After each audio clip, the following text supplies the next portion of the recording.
तुकोबारायांची भेट संताजी महाराजांना वयाच्या 10व्या वर्षी झाली.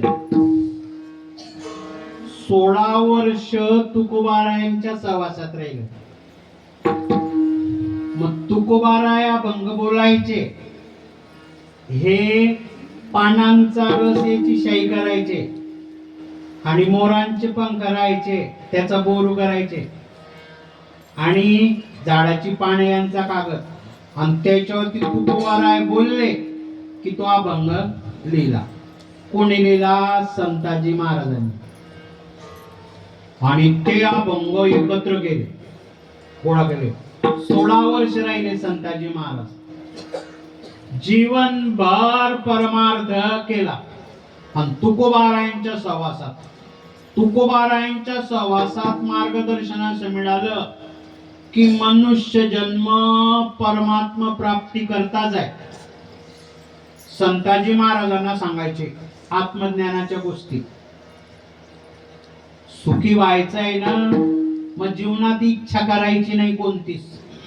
आशा ही परम दुःख. इच्छा सोडली, इच्छा पकडली की दुःख निर्माण होतं. आशा उपजली भगवंतासी, नीच वामनत्व आले त्याची. कीर्तनकार महाराजांना बी दुःख होतं, त्यांना कीर्तन नाही मिळालं तर. टाळकऱ्यांना बी दुःख होतं, त्यांना चाल म्हणून नाही दिली तर. बरोबर आहे की नाही? बरोबर. इच्छा बडी डाकिनी, काट गले जा. इच्छा आणि ज्याच्यामध्ये एक इच्छा नाही, तू म्हणाला अशी परिस्थिती देत नाही, इच्छा नाही अशी येते. आता तुम्ही घरी जाल आणि सर्व झोपाल, झोपेमध्ये एक बी इच्छा नाही तुमची. सोन्याचे दागिने बी ते बी बाजूला काढून ठेवा, भारी साडी ते बी बाजूला काढून ठेवा. गोधडी पांघराल, कोणतीच इच्छा नाही. इच्छा आहे तोपर्यंत झोप नाही लागणार आणि मग निश्चिंत झोपले, एक बी इच्छा नाही की मग तुमची बॅटरी चार्ज होईल उद्यासाठी. हे परमावस्था सांगितली संताजी महाराजांना. परमात्म्याची जलद प्राप्ती, सर्वांमध्ये परब्रह्म आहे, सर्वांमध्ये पांडुरंग आहे. ज्याला सर्वांमध्ये विठ्ठल दिसला, सर्वांमध्ये ज्याला पांडुरंग देव दिसला, त्याला काही करायची गरज नाही. याच्याकरता जसं टीव्ही पाहायला मजा येते,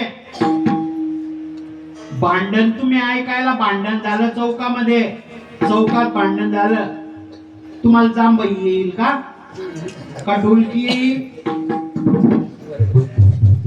उलट तुम्ही घरून बोलवणं, लाऊडस्पीकर मध्ये बोलवणं जाईल का भांडण होता ये पाहायला? उलट तुम्ही जाणं ते गुपचूप राहिले की तुमची जीवावर येईल. एवढ्या लांबून आला ना, कस काय करत नाही झगडा. बरोबर आहे की नाही? तस कीर्तनामध्ये बसायला जागा आहे, थांबायला. तमाशा सकाळपर्यंत चालतो, आत राहायला पट्टे असता का? तरी मी बसता आवडती ते. हा मनाचा खेळ आहे. तर संताजी महाराजांना सांगता तुकोबार आहे, जो मनाचा नोकर आहे, आपण सर्व मनाचे नोकर आहे. ते मागतं ते खायला देतो, ते डोळ्याला पाहिल तर देतो, मोबाईल देतो, टीव्या देतो, ते जे काय म्हणेल तसं करतो. माळ जप करायला सांगा बरं कशी कळ लागते. जर तुम्हाला विचारलं आई वडिलांच्या दररोज पाया कोण पडतो, हात वर करा. ऐकायला येत आहे तुम्हाला? आई वडिलांना नमस्कार करतो, हात वर करा. एक बी नाही. 10 माळ जप दररोज कोण करत? दररोज कोण अन्नदान करत? बरं जाऊ दे.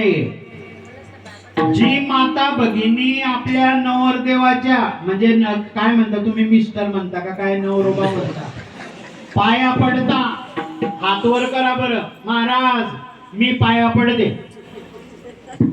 हा म्हणजे हा जर काही खेळ नसेल कसं जमेल काम? तर तात्पर्य संस्कार